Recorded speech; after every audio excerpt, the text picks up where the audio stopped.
guys, welcome to this episode of the Garage Gym Podcast. Today we have Rachel Siemens on. She's a Canadian weightlifter. She's currently competing as an athlete and she coaches quite a bit as well. So Rachel, just to start us off, why don't you give us the rundown about you? Oh, the rundown about me. Okay. That's a little bit of a long story. So where do I start? At the beginning? Yeah, at the beginning. I don't know, have you done any other sports before weightlifting? Like, Oh how yeah. did you get into weightlifting? Oh yeah. Yeah. Okay. So I a lot. Really, I played some sports growing up. I tried softball. I played hockey for one day. One day. I know. Everyone One in day. Canada has to play hockey for at least one day. You gotta try it once. Yeah, that was it. One day, I'm out. What else did I do? I did dance, theater, but on more of a sporting side, I swam. I played rugby for 1 year in university. Tried rock climbing. I did a lot of these different sports, and my favorite part of sports was always when you got to train for the sport. So I really didn't enjoy the actual sport itself, but I love being in the gym and kind of having a purpose to working out.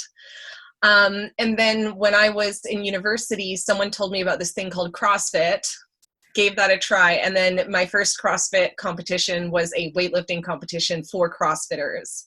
And so from there, I was kind of like, no more cardio. I did do CrossFit for a couple more years, but and I loved it. I was with Team Tyrannus, and I got to go to the CrossFit Games with their team twice, which was really cool. The first year, we actually got on the podium. We got third place, and that was amazing. Yeah, that's really good. And yeah, pardon? That's really good, yeah. Yeah, it was awesome. And then the second year, we didn't place as well, but that's okay. Like, it was just a great experience, so much fun.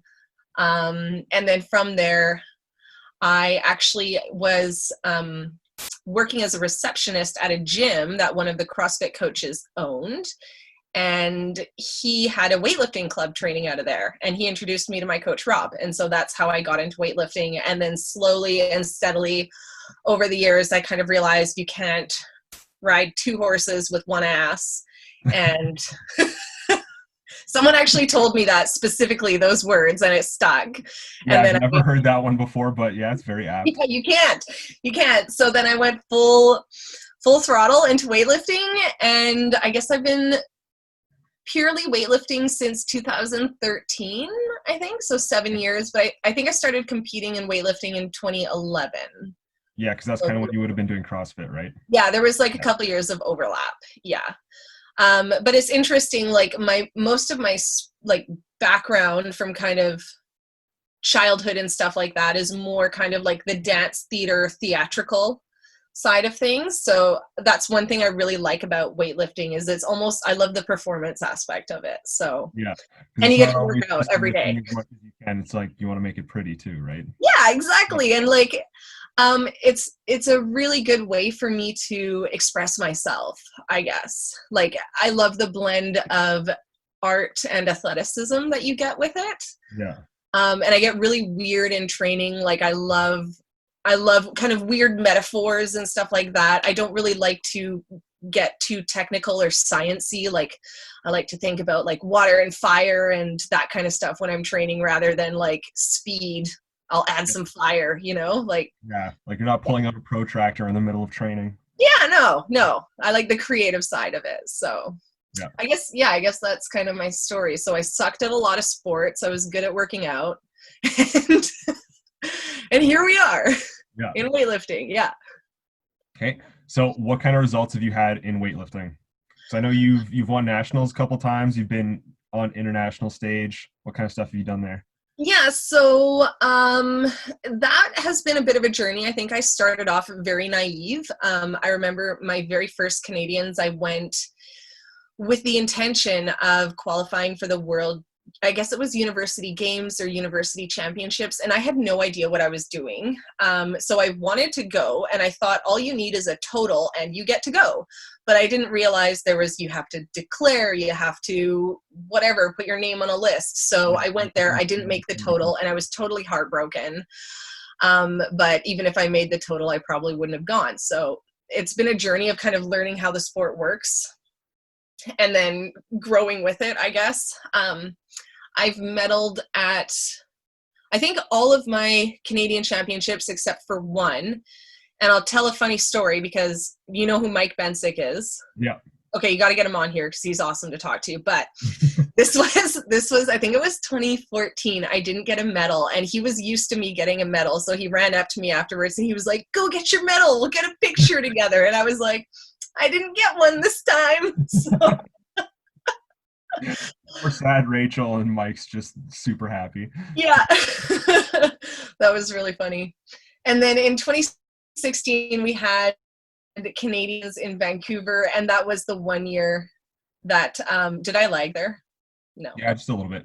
Okay. Well, 2016, it was in Vancouver, and that was the one time that I won gold. So that was really cool to kind of do that at home. And then the rest of the time, it's been bronze or silver, which is great. I don't put a lot of weight on those, pun intended. So my first international competition was World Universities in 2014, something around there, 2014 or 2013, and that was in Russia. That was really cool to go to. And then after that, it was like every year trying and failing to make a team. So it was a lot of, like, I pretty much funded Canadian weightlifting with the declaration fees because I would just keep sending in my check, keep applying, keep trying, and I didn't make it until 2019. And a lot of that was kind of maturing in the sport, more time practicing, but then I also dropped a weight class. Okay. And that helped. Yeah, that helped a lot. And it wasn't intentional. Like, that wasn't the plan. I hired a nutrition coach, and I guess we had a miscommunication where I said I wanted to get stronger and they dropped me down a weight class. So it worked out in the end, but now I have to cut weight. So, so I went to Worlds in, pardon? How much do you usually have to cut? Oh, it depends. Right now, if I had to cut, it would be a lot. Yeah, well, we're in the middle of COVID, and I'm sure worried about their weight class right now. Yeah, no, I'm not at all. It's awesome. Yeah. But usually I'd say 3.5 kilos. Like, I sit pretty well around 67.5. So, okay. Yeah. And I'm not that much over it right now. Pardon? That's quite a bit for weightlifting, because that's about like more than 5%, right? Yeah. But interestingly, like, knock on wood, all of my cuts to 64 have been totally fine. When I was a 69, I would get beat down by cutting. And I think it's because I didn't know how to do it. I was manipulating water and stuff like that. And now it's just 4 to 6 weeks of like eating a bit more clean, like no ice cream and stuff like that. And it's fine. So yeah. But yeah. So what did I do? I did World Universities, then World Championships in 2019. Then I did the Las Vegas Open, which was really fun. And then Worlds in 2019 and 2018, I did Worlds. Sorry. Yeah. Yeah. And how did you do at those two Worlds? The first one was not good. How are you talking? The first one, it was the day before, and I had... I don't know what it was. It might have been an anxiety attack or something, but I made the mistake of watching one of the sessions and I started hyperventilating and everything was going numb and tingling and I couldn't breathe properly and I was dizzy and I couldn't walk and there was no one else there. Like, I just went on my own. So I think I totally lost it the day before. And I was very nervous. So I did make a total. It was okay. It wasn't what I wanted, but then the next year I had totally changed my mental game. That's been a huge focus of mine. It's probably my favorite part of training is the mental side. Yeah. And I a lot of athletes for sure. Yeah. Yeah. And then, the next year I went in Thailand. It was the best competition of my life so far. So. Is that the best international total you've made is in Thailand then? Yeah. Okay. What did you total there? I think it was 203, which was a match for my best total ever. Awesome. Yeah. So I hit a 2 kilo snatch PR and then I missed my last clean and jerk, which would have been another kilo PR, but what can you do? So yeah. I mean, I was pretty pumped. Total at Worlds is pretty good. Yeah, You can't have a much better peak than that. I know. It was awesome. Yeah. Yeah. So. Did you find that you had a lot of struggles with traveling for competition? Because I know Thailand is like on the other side of the planet from here. No, I actually strategized that really well. I got there ridiculously early. Essentially, the first day you could arrive, I arrived. Um, and I do a lot better when I travel if I stay up the whole time, arrive late at night, and then just sleep for 12 hours. So I did Yeah. that and I was good to go. So yeah, I think I've got that pretty dialed in for myself, but I do know it's quite a big factor for a lot of people. Yeah, and then once you can kind of find a routine that works for you, it's a little bit easier to nail down. Exactly. Yeah. And the most challenging thing for that was we didn't know if I was going to be in the C or the D session. So the D sessions was starting at like, I think it was 8:30 p.m. or 9 at night. Yep. And then the C session was starting at like 8 in the morning. Okay. So yeah, So you there's no way. Yeah. It was yeah. like, should I be staying up late or getting up early? I have no idea. So I tried to manipulate my total a little bit and it didn't work. So I think in Thailand, after my last clean and jerk, I was sitting down and Rob came over and he showed me his watch. And I think it said like 12:18 in the morning was my last clean and jerk. Damn. Yeah. It was late. Yeah. So, yeah. And more recently, now that we have COVID, Now that we have COVID, all of us have it. now that COVID has hit the gyms, what does training look like? Um, Training, uh, so this is the stuff I'm not very good at. I'm kind of like a robot where I just show up, look at the program, and hope for the best. Yeah. Um, I mean, that's kind of your job as an athlete if you're not coaching yourself, right? yes. So I know we did a lot of volume for a while, and then we actually tried out a new thing where we restructured my load and unload weeks. So it was kind of like a 1-to-1 ratio rather than doing like 2 or 3 kind of heavier weeks and then 1 unload. Yeah. And I absolutely thrive in that situation. So it has been working really well. Okay. Yeah. So that's kind of what we've been doing. It's been a lot of squats because that's probably my weakest part is the squat. Yeah, it's just been like grunt work, really. Just do a lot of lifting. And I've been training in my garage, which hasn't been great. Because I'm in a rental right now. I can't drop the weight. I'm afraid of irritating people or breaking something. So I kind of tweaked my elbows, lowering the bar all the time and stuff like that. So Yeah, being, since you have to lower the bar all the time, then that's just a whole much more load on the body. oh yeah. And then I'm like, I love the jerk blocks and I haven't had any. So I actually, like you can see, I have a bandage on my neck right now because I totally messed up the skin Yeah. on my neck. So that was a little bit rough. And there were a lot of sessions where I just like, I remember one, I had these heavy pulls and I finished them and I just laid down on the floor of the garage and started crying. Like, Yeah.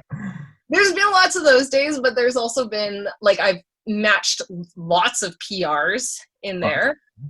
Yeah. So at first and then gently putting down the bar. exactly. Yeah. I know, it's crazy.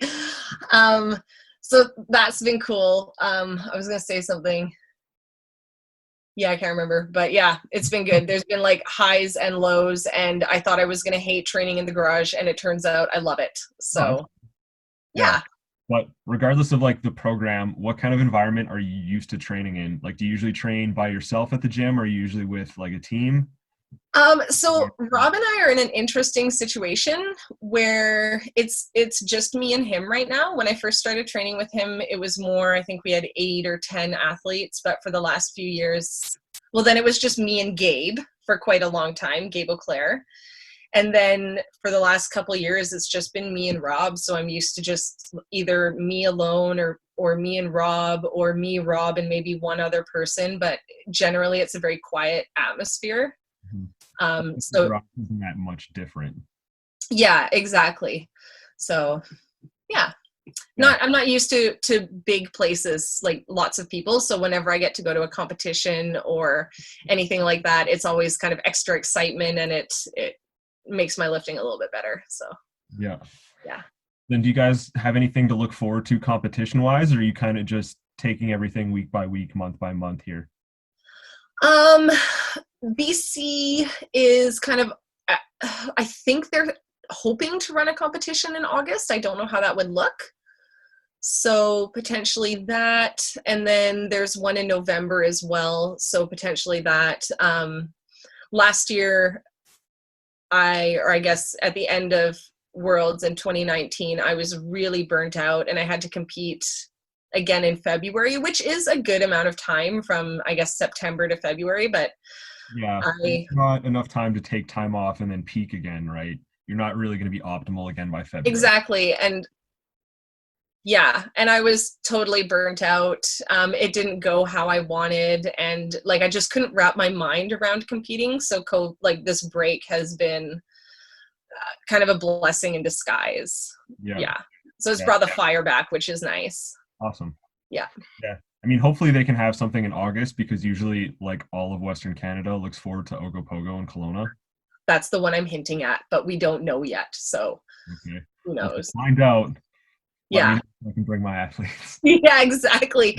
Well, yeah, and it's weird because I think to run a competition like that, they spoke about it at the AGM for BC, but I wasn't able to be there. They can't have as many athletes compete, so that will be Yeah. really challenging to try to accommodate everyone.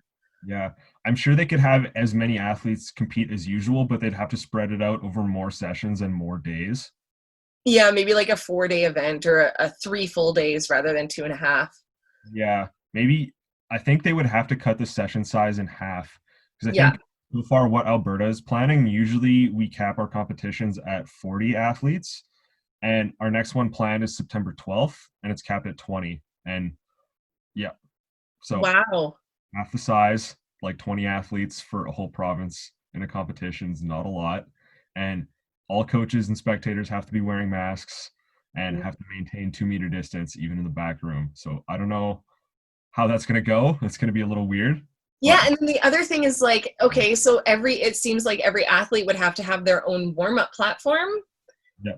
And then do you have to clean the competition bar between attempts? Like how would that Yeah, I'm assuming whoever's loading would have to clean the bar between attempts unless someone's taking attempts back to back. But even then, if they're taking attempts back to back, like the loaders still have to go reset the bar. I don't know. It's gonna be weird.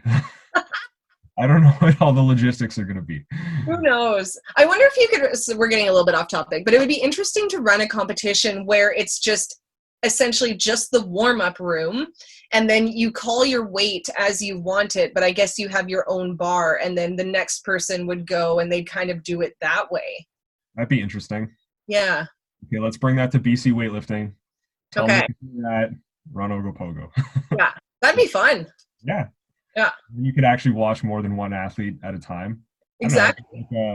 Yeah, it'd be a super interesting kind of competition to watch. It'd Yeah. be like halfway between weightlifting and CrossFit. That would be fun. I think it'd be good and fun for spectators too, because you'd be able to see the whole warm up and stuff. Oh yeah, just have the whole back room open. Yeah, then Yeah. like honestly, if you've ever watched like old Iron Mind videos where you're watching like Piros Dimas warm up, it's way more impressive to watch him lift his like 60%, which is like 130 kilos, and make it look like nothing than it is Yeah. to do the max attempt. I agree. Yeah. Yeah. Yeah, hopefully they can get that running soon. Totally. Yeah. So what we're going on to next. So apart from being an athlete, you also do a lot of coaching. Yes. Okay, tell us about that. So I work as a coach. Yes. So I have my degree in kinesiology. I kind of split my work like lifestyle fitness, injury rehab, and then weightlifting. Yeah, so you're not just a weightlifting coach. Yeah, I do a little bit of everything. And then I did my precision nutrition as well over COVID just to kind of learn something and took Yeah. some mental training courses and stuff like that. So I really like learning, but I do coach weightlifting. It's been challenging over the last few years trying to coach people who are competing at the same level as me. Because when I'm in competition, I'm an athlete and I'm not a coach. So that has been like a really hard pill to swallow, I guess. And over this break, I've kind of realized that if I want to continue doing what I'm doing, I need to reframe myself as an athlete that coaches rather than a coach that also competes. Okay, yeah, yeah, I see what you're saying. So for the last few years, I've been putting a lot of my athletes first and suffering a little bit because of that. Yeah. So this kind of gave me the clarity on my mission. And like, if any of my athletes listen to this, like, I'm not going to get rid of anyone, but I can be a little bit more clear when I'm taking on new people. Are you the right person for me to coach right now? Or would someone else be better for you? Yeah. And that just allows you to kind of be a little more true to yourself if you really understand, okay, my goal for the next X amount of however much time is I need to perform at this level, right? So then you can just be upfront with your clients or your athletes and say, hey, like, I have to devote this much time to myself. So unfortunately, like, I'm still going to coach you, but you're not going to be top priority every day, right? Yeah, exactly. And it has never really been a huge issue except for in competition. And BC has incorporated new rules, just like I think Alberta and Ontario have, where you can only coach in competition if you're fully certified, which totally makes sense. Yeah. Unfortunately, the last few years, I've been getting away with having my athletes help me coach other athletes so that I'm not the only person doing the work. And some competitions, I think the most I've ever had in one competition is 22 athletes. Damn. In one competition. And competition is your...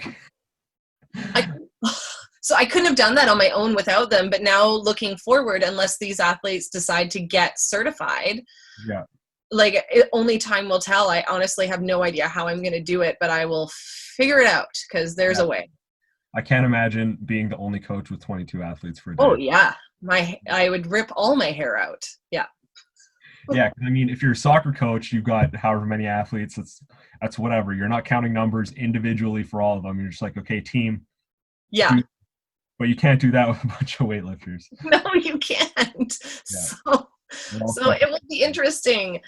So like I have a couple kind of prospective athletes that I'm talking with right now, and I'll probably just refer them out to other people who can take care of them at that higher level where I'm also engaged as an athlete. 'Cause I don't think it's fair to them to have a coach who's half there, and I don't think it's fair to me to not be able to give it my all. So yeah, definitely.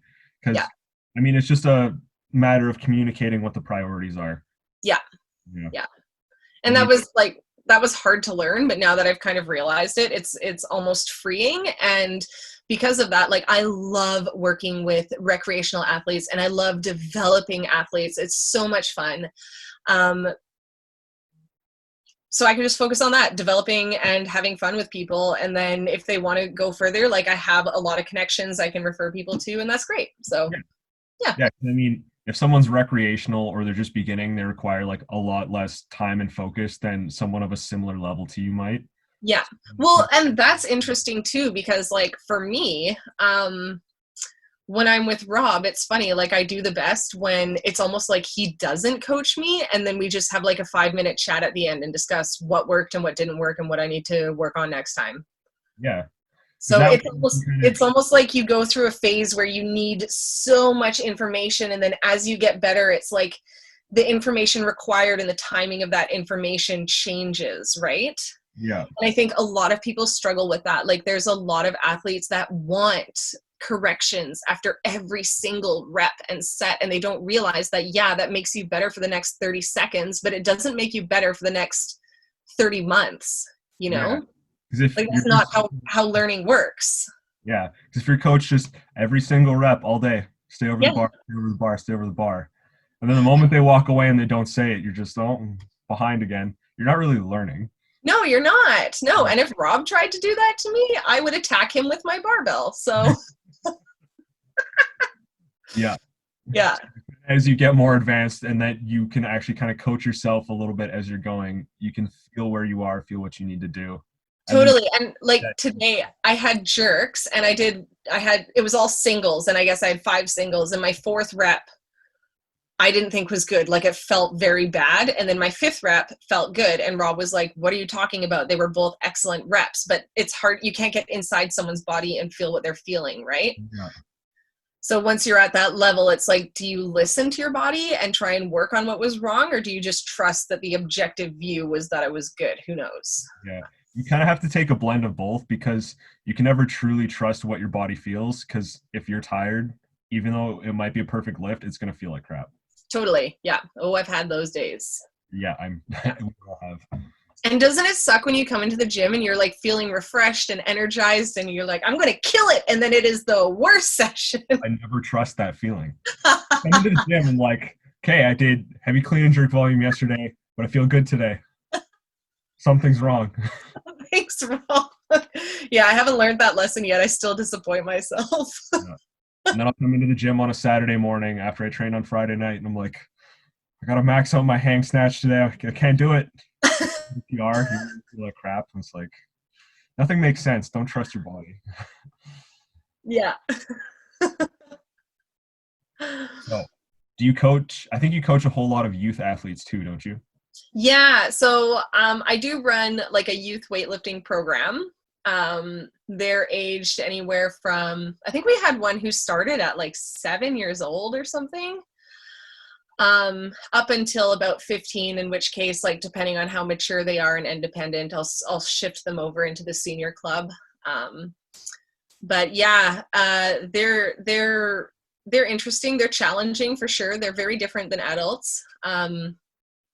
Over this kind of COVID time period, we've been doing all of our workouts on Zoom, and August 1st, we'll be going back to the gym. So that'll be really exciting. To be fully honest, I am so sick of teaching them how to lift with a broomstick. Like, Don't and even it get me must, started, man. Yeah, I've been doing yeah, the same thing. It's like there's only so much body weight fitness and so much broomstick work that you can do.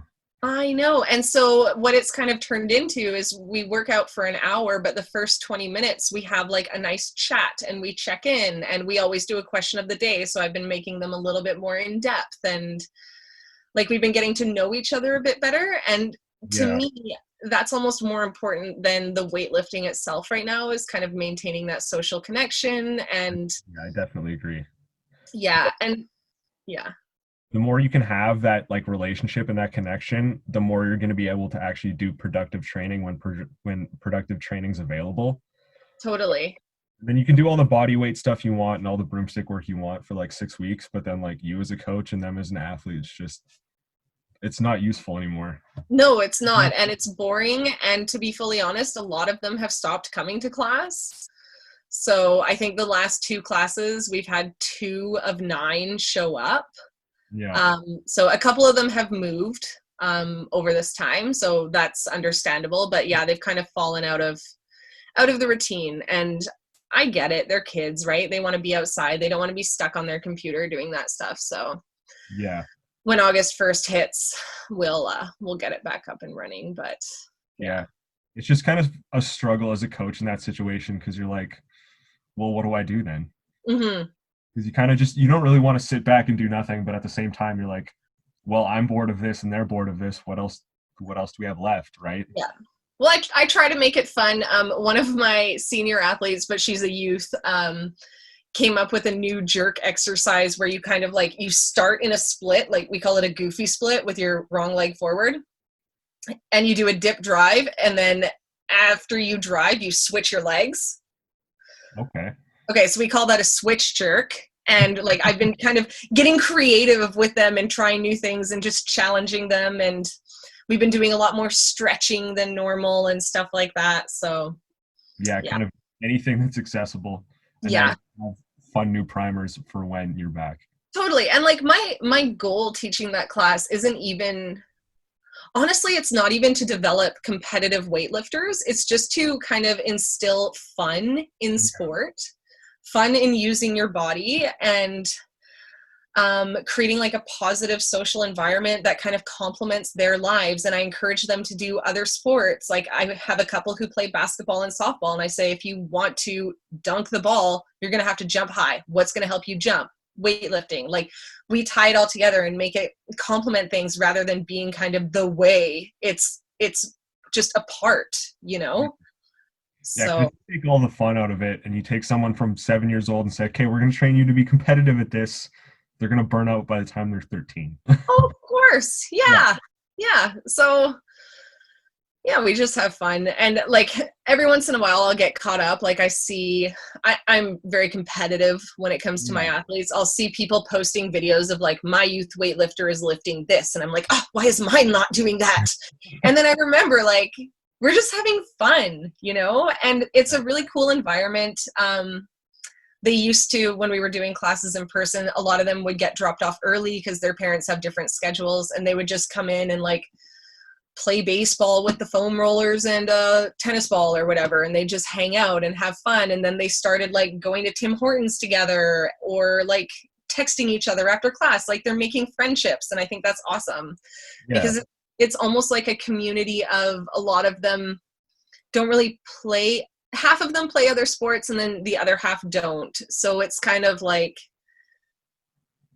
I don't want to call it like, I shouldn't even say this, but like misfits almost, like getting together and having fun. But they're not misfits. They're all awesome kids. Yeah. They're great. The more I get to know them, the more I enjoy working with them, even though like sometimes they're hard, they're challenging, but yeah. Yeah. I mean, to your misfits comment, like you kind of have to be a misfit in a certain sense to want to do weightlifting. Yeah. It's hard. It's Yeah. not like soccer where it's like, okay, even if this is hard, we lose, the team takes the blame. It's Yeah. still fun. But weightlifting, it's like, hey, it's me and this really heavy thing on the ground. And if Yeah. I can't fit, it's all my fault. And in Western Canada, weightlifting is a misfit sport because no one does it. So if you're joining the class, you're already going to be someone who's doing something different. And I think that takes a lot of courage, right? Especially as a young kid, to do something that none of your friends are doing. Like, that's Yeah, and then cool. you go to school the next day and you're like, okay, everybody else played basketball yesterday. I went to the gym and lifted weights as a 12-year-old. Yeah, that's pretty badass. Yeah. Yeah.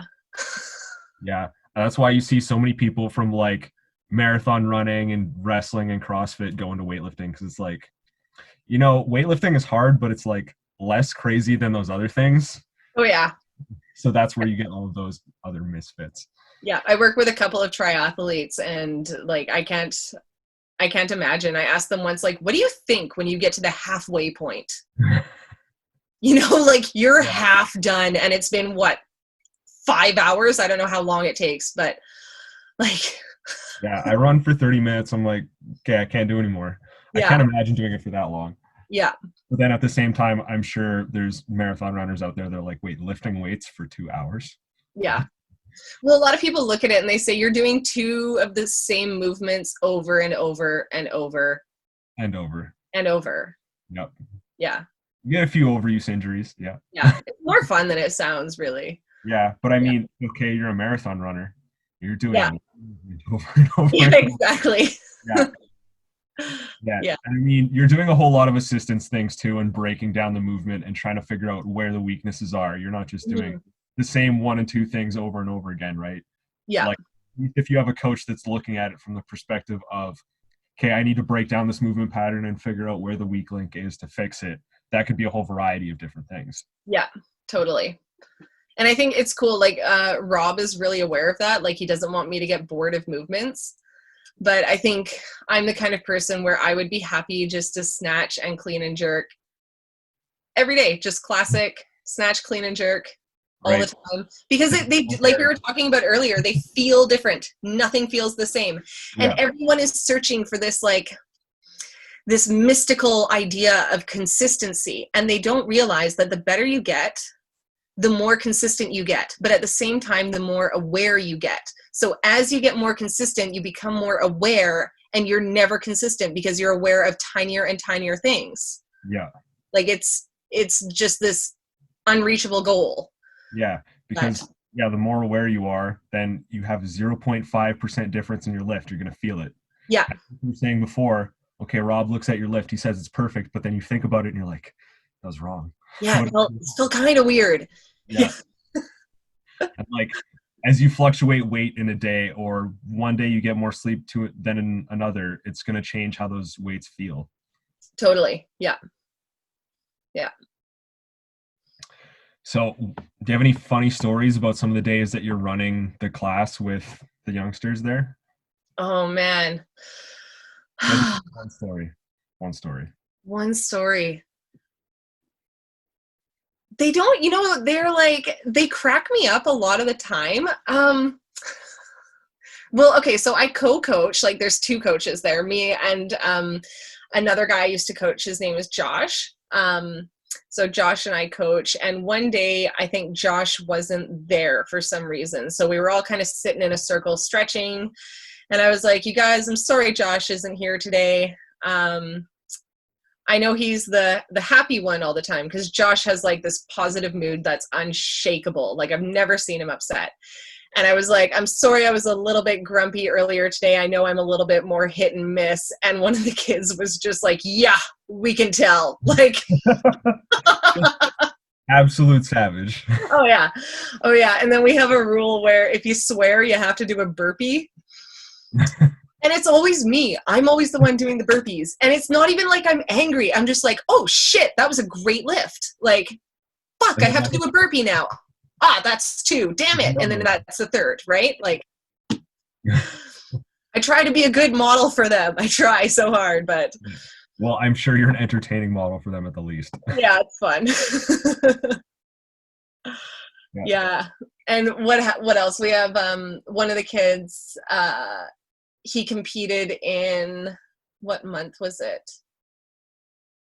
When did COVID start? It must have been November, maybe? Yeah, I think it was in November.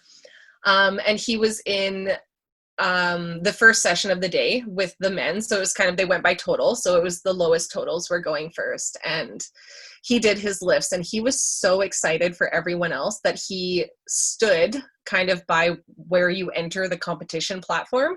And after every person finished their lift, he was just standing there like super stoked, giving out high fives, like, good job, man. And then someone would go out and miss a lift and he'd be like, that was awesome. Like, and they're probably just like pissed off or in competition mode. They're like, who's this child and how dare he be happy? I know. And then we hosted a club competition once, like in-house, and I wrangled them into doing our bar loading. And he was so enthusiastic about the bar loading. It was like a race. Like it was wild. I actually had to tell him to settle down because he was too excited to load bars. And no one likes loading bars. So it's kind of upsetting that he moved. But yeah, that was sweet. To Alberta, and we can. Yeah. Yeah, so they're great. They're good. Yeah, it's definitely different than coaching adults from what it seems. Because like most of my experience is, at least for weightlifting, coaching people like 15, 16 and older. I've never really coached anyone from that youth level except for maybe one or two. Yeah. Yeah. Well, it's, you just have to understand that they're not just small adults. And that took me a long time to learn. And you have to be honest and frank with them because they don't beat around the bush, right? Like, and that was hard to do as well because I'm not kind of a confrontational person. And they respond really well to direction, and they're smarter than you think. Like we have talks about integrity and what it means to be a good friend and a good teammate and stuff like that. And we do goal setting and things. Like they can handle that stuff. The biggest thing that I wouldn't do is like load them too early. We focus a lot on movement and on having fun, and compete once, maybe twice a year just to see if they like it. And if they do, then you encourage it. And if they don't, then you don't force it. Like, yeah. And this is where I see like weightlifting as a sport being so valuable. Cause like, yeah, sure, it makes you stronger, makes you a better athlete. It's a good sport and whatever. But like all of those non-direct qualities that you just talked about are so much more important in the long run. They are, and it'll apply to whatever they want to do, right? Like learning kind of, I don't know, grit, like, how to listen, how to take criticism, like how to be a good teammate. Like they put each other's weights away for each other and stuff like that. It's good. So just teaches them to be like more wholesome people in general. Yeah. It just improves their whole life, not just health and physical, whatever. Totally. And like we had a couple issues for a while where they were comparing each other, kind of like one of them would want to beat the other person that day or lift more than that person in particular. And like we had to talk about, who do you really compete with? It's yourself, Yeah. and that's not going to change your whole life. So Yeah, because whenever you're on the platform, it's just you. yeah. Here you're trying to lift more weight than the next guy, but like he's not out there trying to rip the bar out of your hands. Yeah, and you can't control that. So yeah. Although I've always thought a full contact weightlifting competition would be hilarious.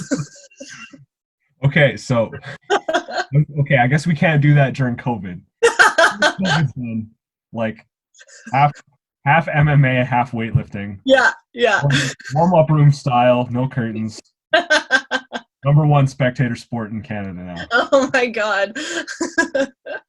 Like, or maybe it's only full contact in the back room, and like you just have like a window of opportunity when they're in their start position where you can just go tackle them. Yeah, or like you have to wrestle to get your attempt or something. Like the winner gets an attempt. Oh yeah. So it's just like, okay, 30 kilos is on the bar. Whoever wrestles the person to get to the bar first gets it. Yeah, I would do that. No, I wouldn't. No. That should be a CrossFit event at least. That would be a great CrossFit event. By wrestling people to the barbell. Yeah. Okay, and then one of the other things that you do is what you call soul coaching. So can you give us a little bit about that?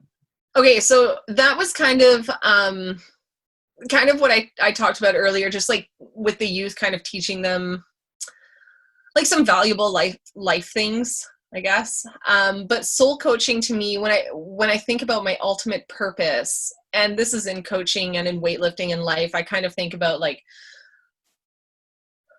I would like to send, and this sounds totally like I'm from Victoria, but like ripples of positive energy through the universe, like I would love to have a positive effect on one person who will have a positive effect on another person and continue passing that along. That's kind of what soul coaching is. And that comes in so many different forms, whether it's weightlifting or I teach, an all-women's fitness class. That's why I look like I do right now, because I just did an hour of cardio for them on Zoom. But yeah, it's really about kind of, pardon? You did the cardio for them and they just watched, or what? Oh yeah, it's so hard. 18 minutes of circuit. Ugh! Okay. It was not good. But yeah, that's kind of what it is just kind of spreading positivity and not even worrying about the performance aspect, because I think when you develop all of the other things, performance will come. Like when you learn to accept yourself and focus on yourself and focus on being kind of a good person, then everything else might line up. I really have no idea, but yeah. I was just reading a book by Brett Bartholomew about coaching, and is it conscious coaching? Yeah. Yeah, I'm like 3/4 of the way through that one. Yeah, there's a little bit right in the intro where he's talking about trust and about how like if you want to coach a behavior in someone, you can try and rush it all you want, but if they're not ready to accept it, it's not going to happen. So you kind of totally guide them to this place where they're ready to accept it, as opposed to just, okay, you need to do this, you need to do this. You kind of got to dig deeper, build that relationship, and kind of slowly bring them to that place where they're ready to accept it themselves. Yeah, you cannot force people to do things. You can't force them to see something a certain way. You can light the path, but they need to walk down it. And as a coach, that's really, really hard to learn. And I've gotten very frustrated with lots of people so many times because I can see what they need to do to make it to that next level or to learn something, but they're not ready for it yet. And so that takes patience as a coach. And then again, just kind of developing that trust and hoping that when the time is right, they'll be there. And I've been that person too. Like it took me a year to decide to quit CrossFit, even though everyone was telling me not to do it, to do it. Yeah. So. Yeah, because you can kind of look at some people, like we'll use dieting for an example. It's like, okay, person A is overweight, and it's like, okay, all you need to do is just have this be your diet and exercise this much. And it's like, okay, well, yeah, the answer is there, but how do we guide them to being able to accept that and making that change? Yeah, and a lot of the time, if it's behavior-based, it's like, why are they doing that in the first place? Like, it's not even really to do with the behavior. It's like, what's going on beneath that? And then what's going on beneath that? Like, yeah. Yeah, that's where like the relational aspect of coaching comes into play, and like that's where those indirect qualities that we were talking about before comes into play as well. Yeah. Yeah, that's totally, I love that stuff. I think that's really interesting. Yeah. Because it's more than just being able to be like knowledgeable about the sport or knowing everything there is to know about exercise physiology and writing a program or whatever. Exactly. It's not just like you said earlier, you're not just standing there with a protractor, right? It's knowing how to support people and how to get the right response out of them. Some people want to be kind of like drill sergeant coached, and other people need it to be a bit more meaningful, a bit softer, and that's fine, right? Everyone's different. So Yeah. And I mean, that's where your social intelligence as a coach comes into play, and being able to learn, okay, does this person need me to be a drill sergeant, or do they need to be babied because the rest of their life is like a living hell right now? totally. Yeah. Yeah. So moving on to our last little bit here. So what are kind of some of your views on the challenges you've faced as being a female coach, or the challenges some other coaches in Canada might face?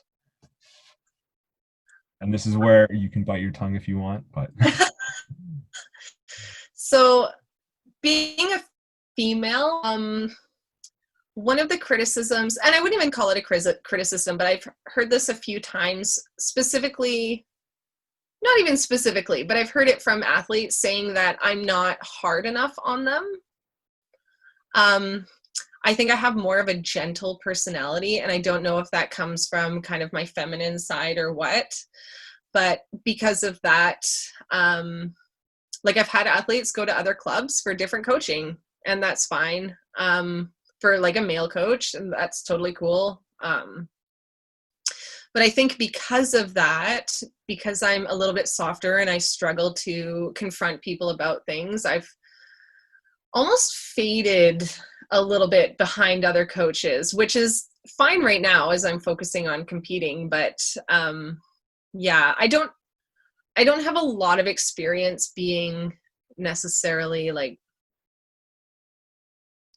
held back because I'm a female in a way.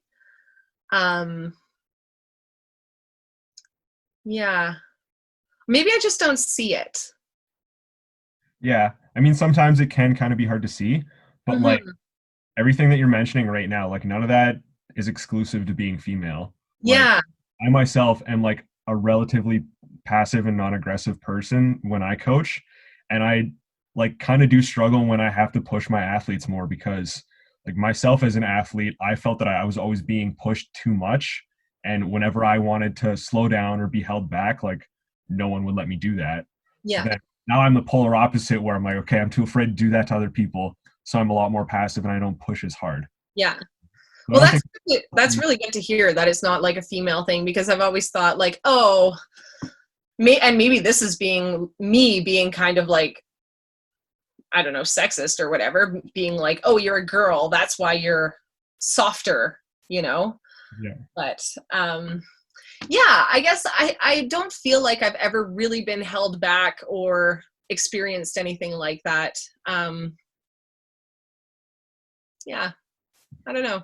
I think weightlifting is a good sport for girls to be in, because freaking Canadian weightlifting women kick ass. Yeah, Like, I agree. we're really good. Yeah, definitely better than the men's, that's for sure. Like, I think in Thailand we won like 5th runner up as a team or something for the Wow, girls. that's really Yeah, good. I Considering know. we have like 35 million people, and the States has 10 times as many people. Yeah, yeah. Yeah, So like I'm really proud to be a female weightlifter. I know when I first started doing it, I don't know if my family, they have never like outright not supported me, but I think maybe they thought it was a little weird. yeah, But now they're totally used to it, and they're like my mom is a big fan, and I love that. yeah. Um, 'Cause I mean, somebody has a daughter, they're not like looking at them as their two. They're like, my daughter's going to be a jacked weightlifter. Yeah. The stereotypes like, okay, my daughter's going to be a ballerina or whatever, Yeah. right? That's not something that a lot of people have in their heads when they have a daughter, unless they were a weightlifter themselves. Yeah. Well, I And mean, then they like my might be family, exposed to it. we didn't even know weightlifting was a sport. And I think if we knew, I would have wanted to try it. Yeah, Like they never held me back or forced me to do anything except for softball. They forced me to finish off a season after I begged to quit. Ugh. But yeah. No, I think weightlifting is a really good sport for women to get involved in. It's really empowering. BC has a lot of strong female athletes. I know our executive board has females on it. Like we're represented really well. I think the overall membership actually might have either 50-50 or slightly more females than males. that's actually super awesome to hear. Yeah, it's really cool. And the club I coach is mostly women as well. And it's kind of funny. Like one guy always jokes like he's the only guy in the room, you know? So yeah. Yeah. But I mean, it's really good to hear that BC Executive is like has women on it, because as far as I know, like the Alberta Executive has never had women on it. So I know, yeah, well, girls got to step it up. I mean, sorry. And that's one of the hard things too, is like right now, a lot of the people in executive positions are a little bit older. And then a lot of the higher level performers are still competing, you know, like a lot of the people who would take those jobs are still competing, and it's just too much to do while you're trying to compete, yeah, right? So, yeah. But yeah. I mean, because like we're kind of coming to the end of like the first big wave of women's weightlifters in Canada, because it was only introduced into the Olympics relatively recently, right? I But think 2000. yeah, for 20 years. This is not That's very long. sad. Yeah. But as we get like 10 years in the future and all those high performers start retiring from weightlifting, that's when we're going to start seeing a whole lot of women in executive, I think. Yeah. Yeah. Or taking on higher level coaching roles or Yeah. officiating and stuff like that. Like it's all really valuable. Yeah. Yeah. Yeah. Because I mean, so far in Alberta, we have a lot more women officiating and we have a lot more women involved there, but still, do we have any female coaches? We have like one female certified coach that I know of in Alberta so far, Yeah. but which is not many. Yeah. It'll And I think, happen. pardon? It'll happen. Yeah, eventually. Yeah. But I mean, the more women coaches there are, the more women are going to get involved in the sport, hopefully. Definitely. And I think in BC, I think we have, there's me, there's a couple other female coaches. I know Carolyn is one of them. She's on the mainland, but I think having female coaches also attracts a lot of females to the sport, Yeah. because I can have someone walk into the gym and of course the first thing they're going to say is, I don't want to look like a bodybuilder. That's why I don't do weightlifting. And I just say, what do I look like? Yeah. Not a bodybuilder. Okay. I've been doing this for 10 years and this is what you get. Yeah. So I've had so many female athletes from other sports. Like I've coached strength and conditioning for rugby and wrestling and all that stuff. I'm like, when you're done with this sport, you should really try weightlifting. And then they're yeah, like, but then I'm going to look like muscular. I'm not going to look like a girl. And I'm just like, okay, let me pull up my phone. Let me pull up like the top women's weightlifters in the world. Look, yeah.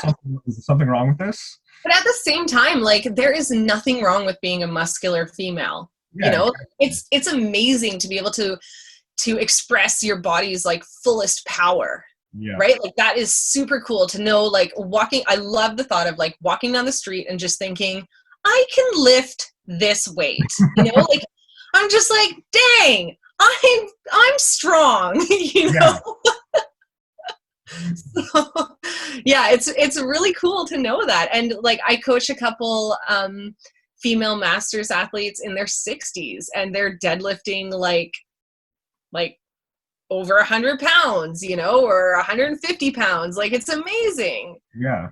Yeah. I mean, it's empowering physically and like mentally. Yeah. Yeah. Definitely. Yeah. All right. Do we have anything else we want to touch on there?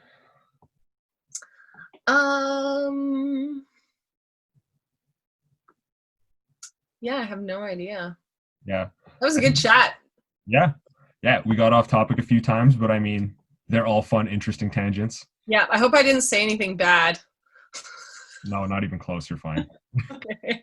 Any of your youth weightlifters are listening and suddenly you now know you're a misfit. I'm pretty sure they know. Yeah, that's okay. Coach Rachel loves you guys. Yeah. All right, guys. Thanks for tuning in. Thanks for listening. Hey, where can they find you on social media, Rachel? Okay. Oh, actually, this is something we didn't talk about.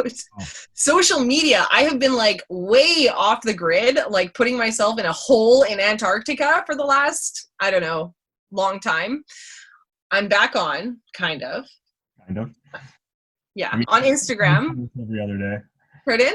I see you post on your story once every other day. Yeah, I'm kind of there. I check my messages and stuff like that. But Siemens Weightlifting on Instagram. My club Instagram is even less updated. I'm sorry about that. But I think it's Siemens WL Club or something. That's how much I know. I don't really go on Facebook that often, but I'm Rachel Siemens on Facebook. Yeah. I think Instagram's the important one. Twitter. Yeah. I don't do Twitter. I don't do TikTok. Okay, good. Thanks. I started seeing weightlifting TikToks and like it hurts me deep inside. Every time I coach some of my youth teams and they're like, Coach Alex, do you have TikTok? And I'm like, what's TikTok? And they're like, you're old. I know. Yeah. Well, and this is another infuriating thing about Zoom coaching is they'll go out of their screen to pretend they're doing exercises. And I'm just like, I know you're not doing it. Yeah. And if you can get yourself in for TikTok, then you can get yourself in the frame for a Zoom workout. Like, I have one athlete for Zoom, and if you're watching this right now, every time we'll be doing anything, she'll just be like, lean back out of frame, and like I can kind of see your elbows, and I'm like, I know you're on your phone. Like,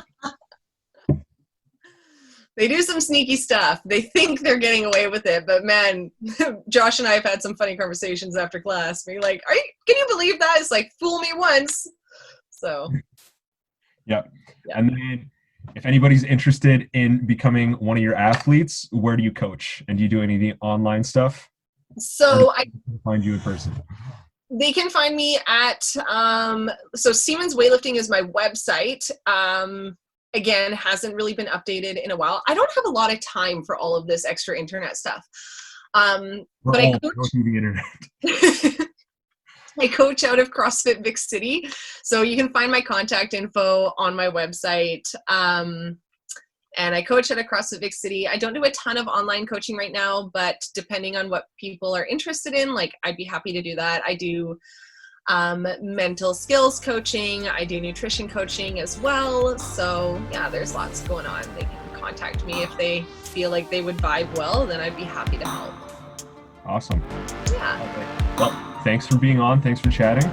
Hey, no problem. Check out Rachel on Instagram and not TikTok. Not TikTok.